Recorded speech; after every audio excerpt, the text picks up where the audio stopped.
All right, another episode of the RSL Random Fan Podcast, famous for uncomfortable intros. And here we go again. I'm your host, Brent Goebel, a host, joined by Tyler Thomas and Brennan, who is going to read the lineup for us. Oh, that's a great intro, man. Okay, so we had my dad's boyfriend, Rafa Cabral, in goal, and Justin Glad, Quinton, Junca, and Catranis. Double pivot in Anelli and Ojeda.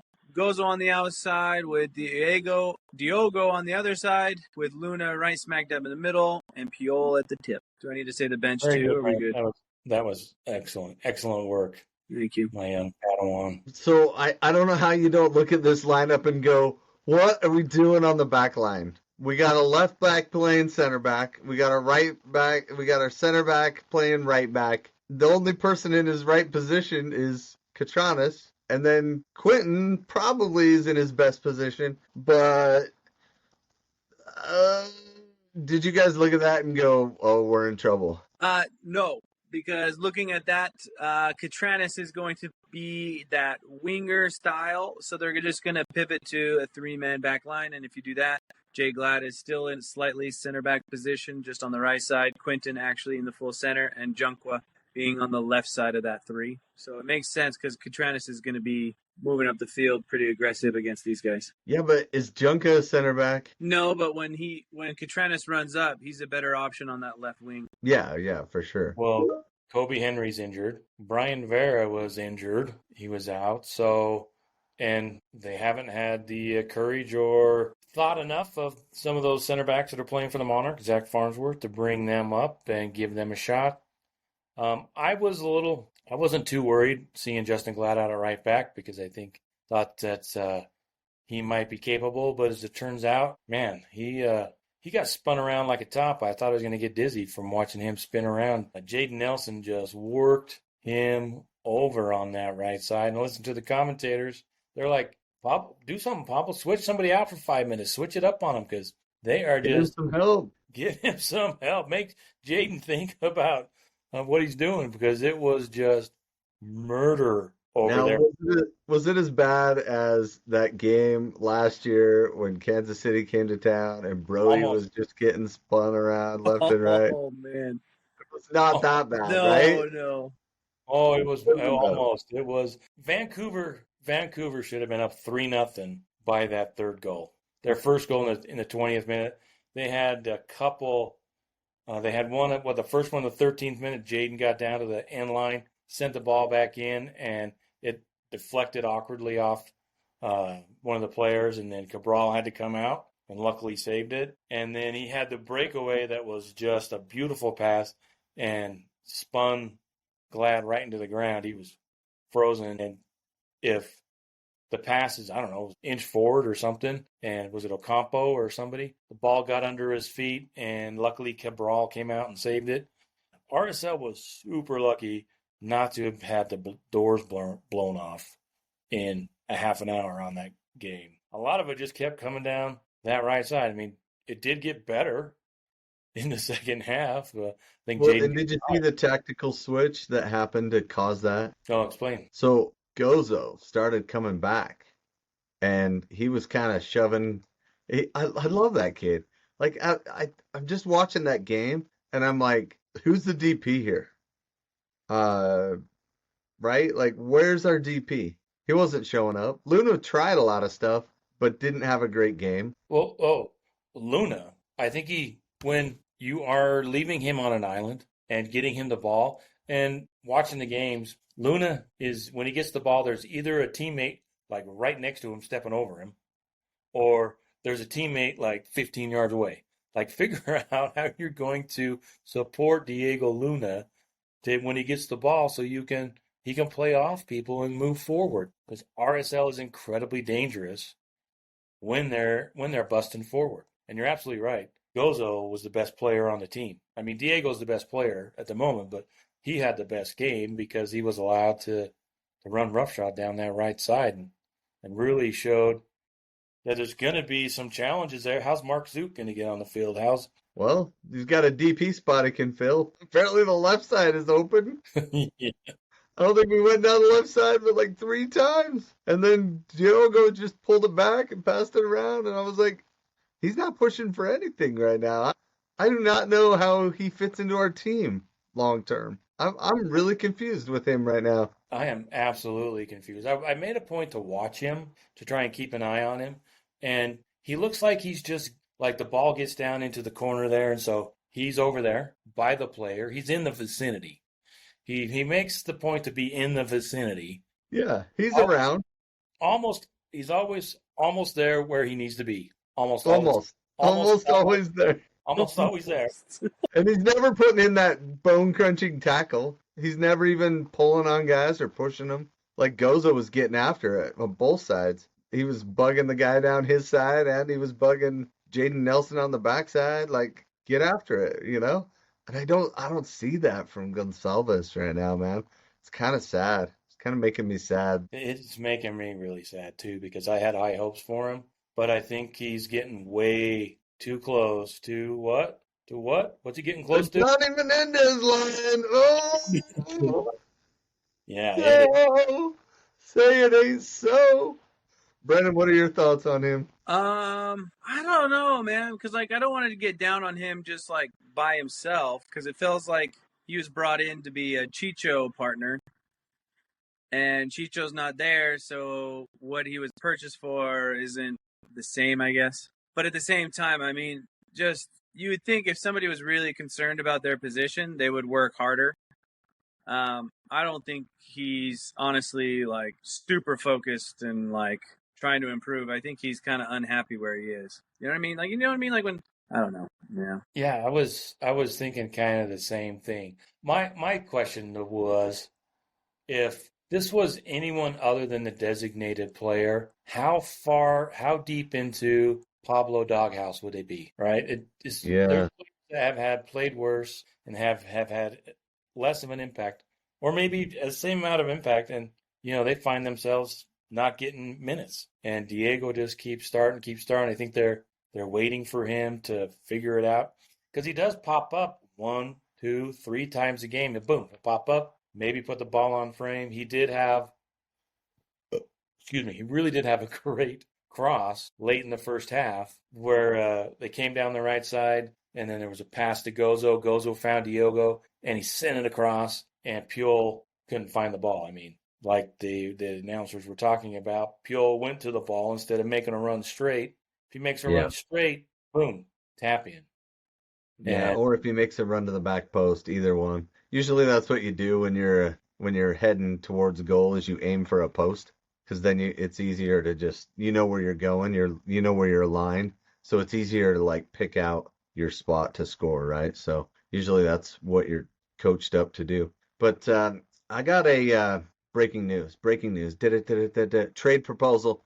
okay, Christian Espinosa from the Quakes comes to Salt Lake for Diogo Gonçalves. Okay, I'm just dreaming, but and that would be cool. $5 million in GAM, right? We'd have to Yeah, give up all of our GAM. he can play right back. Christian Espinosa, and he can score goals. It's everything we need.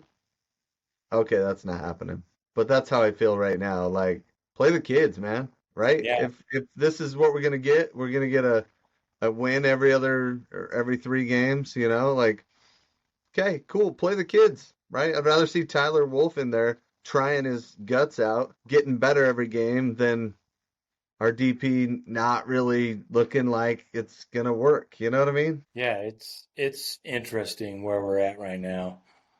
I think they're just trying to hold on until Agata and Johnny Russell. I think they could have an impact for the club. Sure. I think Johnny Russell maybe more than people think, only because he's a veteran. And the club, what I find fascinating too is the club hasn't come apart yet. This game, they were getting run off the pitch for the first 30 minutes. They kept fighting back, and they created some opportunities, especially late in the first half, and they really should have been tied up, or the game could have been 3-2 at halftime, right? Because RSL is dangerous going forward. I don't know how Catranis misses that. Oh, the header. Right, the header. Oh, and Gozo was ticked, bro. Did you see his reaction to that? I was like, no! He thought that thing was going in. All he had to do was to the end line, puts it on a platter. that had to be really technical to miss it that bad. What? No, give him credit, man. That's a tough shot. That's so tough. He overthought it, though. He overthought it. When the ball gets lofted, you're kind of like, okay, is anybody around? You kind of overthink it, and then he just missed the post by, 6 inches, bro. You gotta put that on frame. He had half the goal or more, where if he just pounds it down into the ground or pounds it low, we're tied up 1-1. Well, and even Pule, where he was, connecting and trying, and then Agata came on and it didn't get better. You know what I mean? It wasn't like all of a sudden we started connecting with our center forward. So maybe it's we're not connecting with our center forward problem instead of, oh, it's Forster, no, it's Ari, no, it's Berea, no, it doesn't matter who we put up there. Nobody's connecting right now. Yeah, the problem is for RSL is between the boxes or in the boxes, right? They're great in between the boxes. They really haven't given up a ton of goals if you look at it. There's teams that have given up way more than 17 goals. Got to give it to Rafa Cabral though, because that's a humongous piece. Is why this is probably the best season with the goalie we've ever had. Yeah, I can't take credit for this, but a poster on Big Soccer in the RSL forum, Ivan Sori, he brought this up because I did mention that in one of my posts, is that where would this team be without Cabral? Probably wouldn't win more games, right? But only 4 wins. We might be 2-9 without Cabral. And he did the stats. I'm not a stats guy, but he says across our 12 games, and you can go in the RSL forum of Big Soccer, Ivan Sor pointed this out. Across our 12 games this season, our opponents have collected 21.98 expected goals on target. So if we had an average keeper, we would have been scored on 22 times based on the placement of the shot. So Cabral has saved us about 5 goals already, which is probably beyond the average for keepers in Major League Soccer. Well, in this game, their expected goals were 3.4. 3.4, and we only gave up 2. Pretty lucky. That's you're cheating death right there, So Tyler, though, can I ask you a question, Tyler specifically? Do you think Gozo was tripped in the box? I was looking at it every single possible way, and I was like, no, he hit his knee. No, he hit his thigh. No, he hit his calf. No, he kicked him with his follow through. Nope. He missed. There was one angle that I saw that they never came back to count that was, I think, was from the end line. They really showed that he wasn't close to him. But if you're looking from the outside of the box looking in, there was one where they're trying to look if Kubas got him in the shin. Yeah, it wasn't a penalty. But I like the way the ref handled all of those, right? He went and looked. I think was there more than one that he overturned? Yeah, the ref wasn't the problem. Vancouver was the problem, man. They're way better than us right now. They are. Like, their backups are better than our front ups. You know what I'm saying? And that's not cool, man. Not cool. But like I was saying, I was really impressed with the way RSL didn't give up. So there is that. They could have just come apart, but they stuck together. So the first half ends up 1-0, and really we could have been tied or down 3-1 or 3-2. Vancouver was just punishing that. They're going down their left side. So we were fortunate and almost got out of there tied up at halftime. So we go into halftime, 1-0, made it to halftime. So what about orange slices? We giving out any orange slices today? Go ahead, Brennan. I guess I gotta give it to I don't even know, man. A hard one, huh? Just trying to think of everybody, and it was kind of like it was good, but it wasn't bad. Cabral. Yeah. I'm gonna say Cabral. Orange slice to you. Yeah, I think that's a good one. And we should probably come up with a stat an expected orange slice. Ooh, I like that. Well, I think Luna was pushing for an orange slice, but I mean, the Gozo. I got to give it to Gozo. He was very lively. He was pushing it. He was trying to go at players. He was getting wide. He was cutting inside the channel. I I really think this kid's gonna. I mean, I'm cheering for him, of course. I'm cheering for everybody on the team. It's awesome when you know someone that young just plays with that much intensity, and I'm excited for him. Yeah, I want to see him get some more minutes. Absolutely. I think watching him, I'm thinking, man, how does he's going to put Mark Zuka on the bench. He's going to put somebody on the bench if he continues to play that way with that kind of confidence and, playing within himself. He's not trying to do too much. He's just out there working and doing what he can do. And you know what? He's not a small kid either. He's got a presence out there. So you went with Gozo, Brennan went with Cabral. I was trying to think, is there only 3 that deserve, but I think there's 3 more. But I'm gonna go with Anelli. I wanted to go with Catranis, but he missed that header. Catranis played really well minus the header, but I think Anelli was really good in the middle there. He took a lot of abuse. And Ojeda, I thought Ojeda played really well. Yeah, and I don't know how. I think it was Kubas. I think he had 10 fouls on the night, dude. I think he had all of Vancouver's fouls. Maybe somebody else got 1 or 2, but I think he had 10 fouls at one point. And I was like, how's this guy not got a yellow for all these fouls? Like, there's no persistent infringement. It's like the ref wasn't paying attention to that. It was driving me crazy. Yeah, I agree on that. He was a machine when it comes to fouls. Yeah. So I had another point I wanted to talk about, but Ojeda.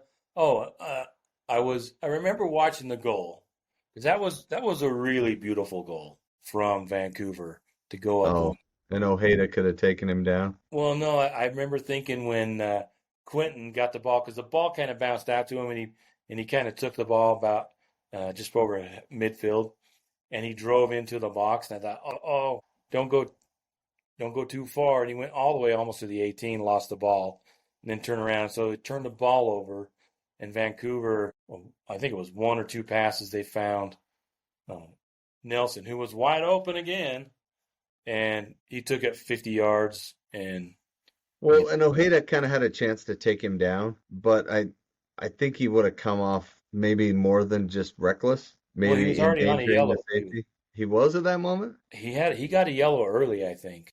Oh, maybe he was, but yeah, I was thinking about that. Like, take the yellow, but then I was like, maybe not. But obviously he didn't, and Quentin wasn't there, and Junka didn't slide over. And maybe he got the yellow after. So yeah, he could have. I thought so. Yeah.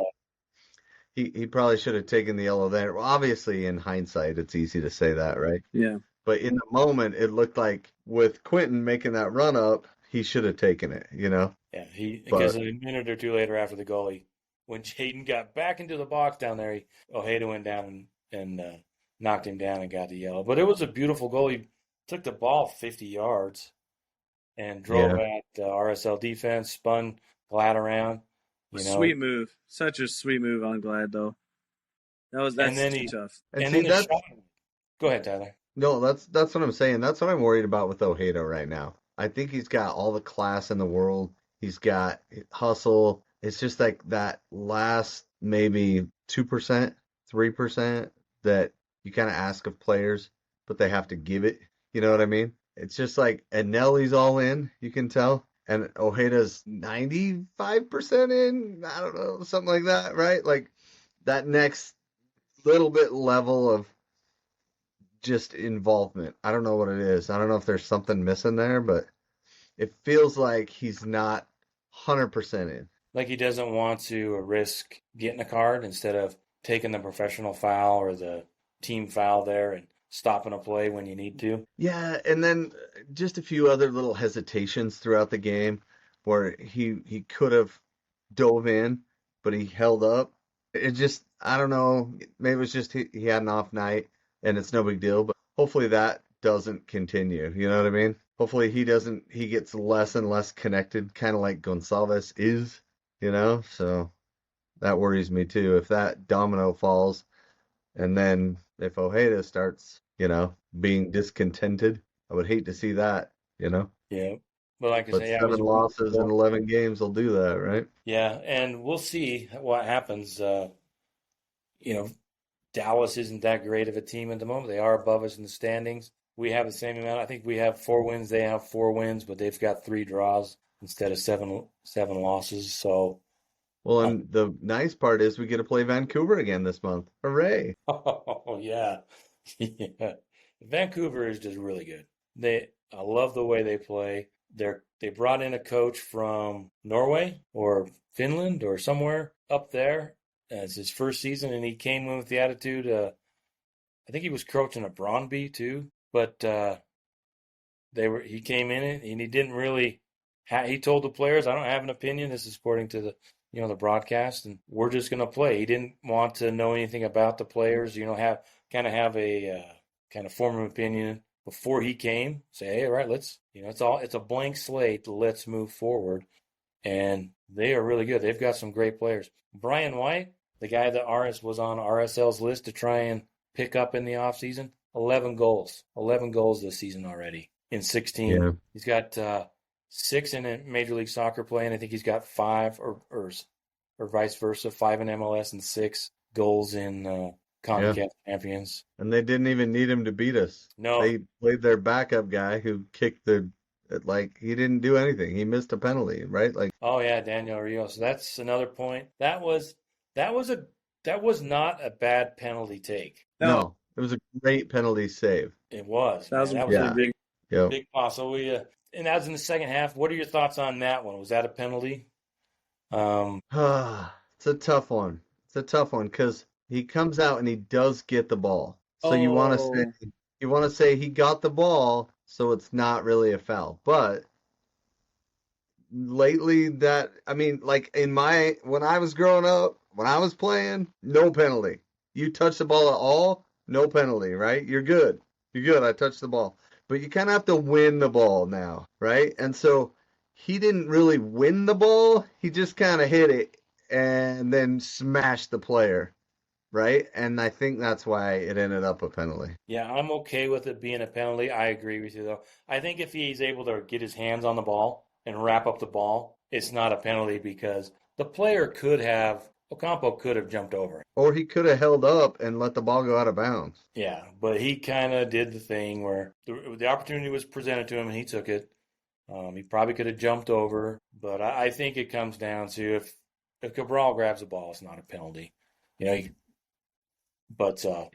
agree.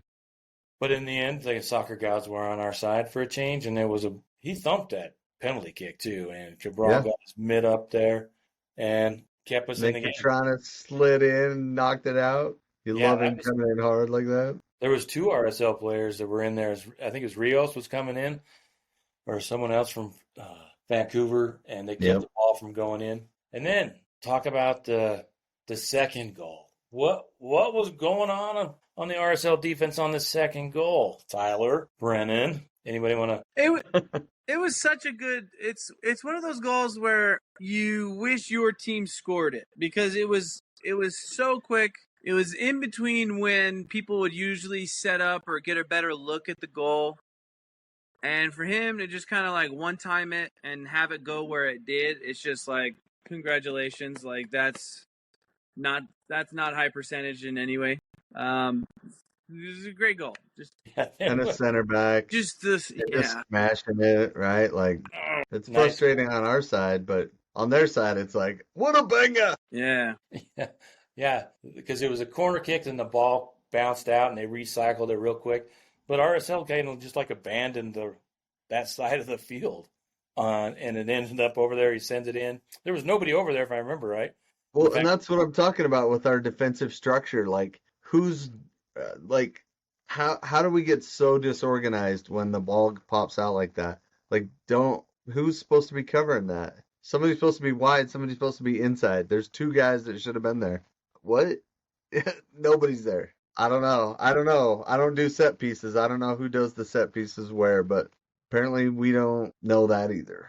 on the defensive side. And when he took it, it was a nice shot. I thought, oh, that sailed over. And I went, wait a second, that went in. Holy cow. It was a great goal. Good for him. Center back. You always feel for the center backs, especially when they're getting a goal with their feet, right? Yeah, I'm just worried we got so thoroughly dominated in that game. Hopefully it's just one we can toss out and move on from, but man, we didn't win any facet of that game. We didn't even win possession. We didn't win shots. We didn't win shots on goal. We didn't win total. I think we won total passes. No, they did. No. And passing, no, not passing accuracy. Corners? No. Crosses? No. We won in offside. There it is. Well, I'm usually probably the one that's a little more negative and worried about the club than the two of you. And after the game, I felt pretty good because I love the fact that RSL didn't quit. I know that's, unicorns and rainbows or looking Super at silver lining there, Brandt, but but I like that too. they had a chance to steal a point there finally at the end. There was the penalty that was called. I think that's the other penalty. I think that's a penalty. Mine got stomped. Yeah. Because he got stomped and he was going up to jump and the ball landed. He might not have got to it, but he was denied the opportunity to get there. And another good call by VAR. Get it in there. I think the RSL got ripped off by a few more minutes, a minute or two. It took so long to get the VAR call right. I think they could have gone another minute, but at the end of the game. Yeah, stoppage time is so weird. It's like half the refs like stopwatch it like down to the second, and the other half are like, oh, it was about a minute, and it was like 4. They're just bad at estimating time. Like, I don't get it, man. It's like off so much. But don't worry, it's globally. It's not just ours. So, and Luna stepped up and great penalty take. Yep. I liked it. He just walked up. Keeper went the wrong way, and he slotted it in, and RSL went out. The only thing I was disappointed in, I think they panicked. They were trying to just get the ball in the box, when after that goal, once they got the ball, a little more composure. That's where like a DP with some experience might come in and say, hey. Should have come in and put his foot on the ball and dominated the ball for a minute and forced got the ball into dangerous areas, forced Vancouver to foul, get a free kick or two in the last minute or so. So that's probably the only thing that was the biggest disappointment for me at the end of the game, was the fact that they played well enough not to get blown out. They were lucky a little bit, I'll grant you that. But they played well enough in the second half by not quitting to give themselves an opportunity to steal a point, which would have been incredible. Yeah.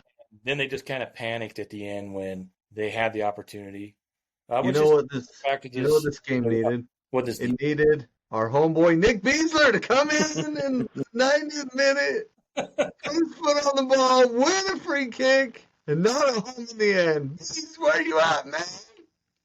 Oh, man. So, I don't know if apparently Johnny Russell was on the bench, but he wasn't available. Yeah, he made the trip, but he wasn't in the 18. Well, he's 47 years old, and he's not either.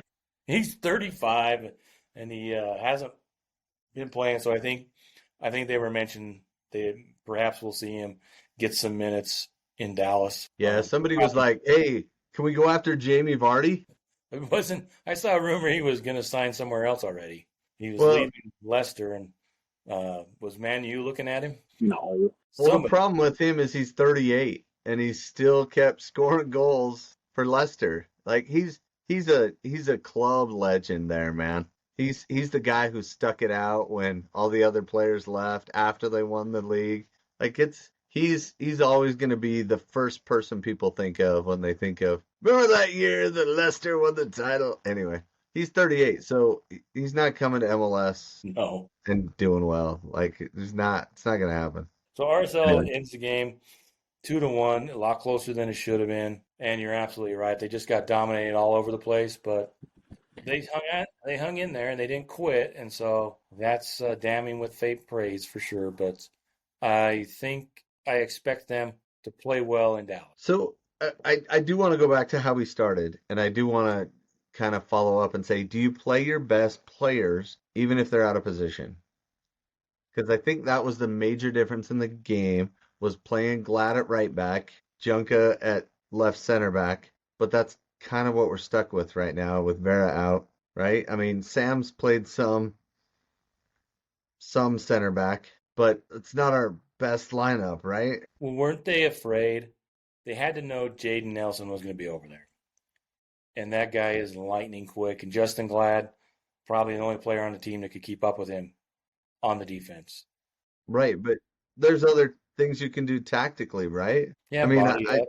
Yeah. well, right, but who's our best right back? Philip Quinton. We don't. Yeah, exactly. We don't have. That's. Anelli, probably, right?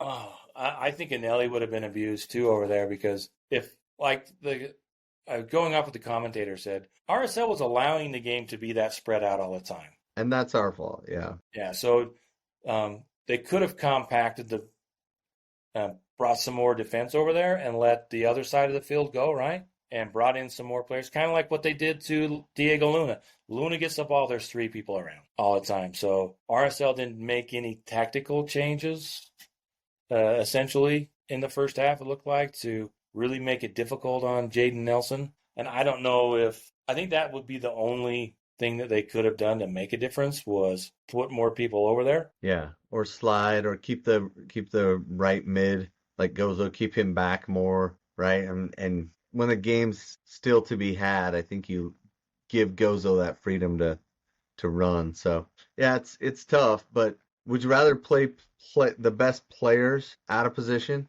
or do you think at this stage you just put your best 4 out there and hopefully they get there? Well, I think that's all you can do now. I mean, the nice thing would be to have an MLS starting quality right back on your club. Yeah, because who's next? Alice Gann? Like, if you're looking at the bench, the guys who made the bench, that's not it.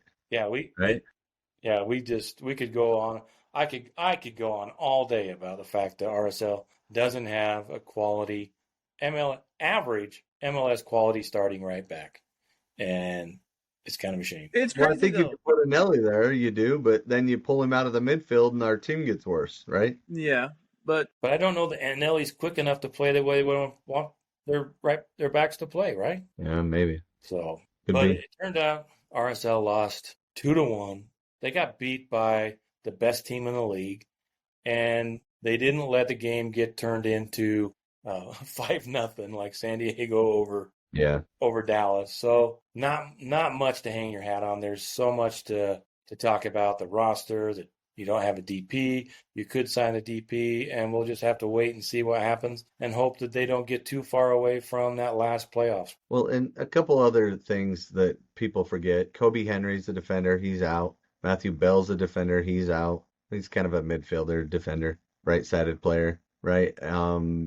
Someone was saying throw Nelson Palacio in at right back. I'm like, that's not his position. Well, He's not going to thrive there. Got a turnover. Yeah, he is not going to do well there. Bodie Hidalgo was out on a red card, even though, that's debatable too, his red card. Right? So dumb. I think, Bodie Hidalgo might have earned a red card trying to defend against Jaden Nelson. Oh, yeah, he would look way worse than Glad would have, man. There was no way that would work. Oh, man. I'm sorry, I'm not sure why, but I feel I need to red card you, man. Hit the showers, kid. He's doing the real tackle from behind on Jaden. Damn. Dude, it's so frustrating when your right back can't handle the man in front of him and you got to cover the whole rest of it. I've played center back enough games to be like, dude, that's so frustrating, it's tough. That goes back Next backup, Zach Farnsworth. He's more of a left-sided player. Tommy Silva is on the roster. He can play right back. He probably is the next man up. Probably should have made the trip. Maybe he's not playing well. I don't know. Luis Rivera can play some right back. Jude Wellings now. Gio Villa is more left-sided, right? Or is he right-sided? Either way. Those guys just probably aren't MLS ready, according to Pablo. Yeah. But maybe you call them up and give them a shot and see what happens. That's what we did with Brooks Lennon and Aaron Herrera back in the day, right? And they turned out to be pretty good pros. Yeah, and Xavier Gozo looks like Xavier Gozo is gonna make it incredibly hard for Pablo to keep him on the bench. There you go. Got to avoid the doghouse. So RSL down 2-1. They lost to the best team in Major League Soccer at the moment. They're really, really good. So moving on. Yeah, I hope they beat Cruz Azul. Yeah, that's a tough one for me. I'll be rooting for Vancouver, even though I am a latent Cruz Azul fan. I haven't followed them as much as I used to. But it is time for Come On Crawley update. I don't have my black armband. I'm sorry. Crawley Town did go in. They did win the last game of the season at Shrewsbury, but alas, it was not enough. On Tuesday, Burton got a point, and that's all they needed. Even though Danilo Orsi tried to help Crawley Town out, he scored late to tie the game up, but couldn't get that second goal for who was he played for? Can't remember. But Burton picked up the point. Crawley Town ended up got the standings here somewhere. Ended up 41st place. Oh, 21st. 46 points. Burton 47 points. Burton actually had one less victory than Crawley. Crawley had 12 victories. Burton had 11. But they had 3 more ties than we had 10. So, and, it just comes down to the games you don't expect. Crawley Town had a game where they were up 3-1 and lost 4-3. They were up 4-1 and tied the game 4-4 on a couple of games. So back to League Two next season. They've got a commitment. Scott Lindsay's going to be back. Scott Lindsay actually won more games I think it was in the 17 games that he coached that we figured out, versus the 29 games that Rob Elliott coached.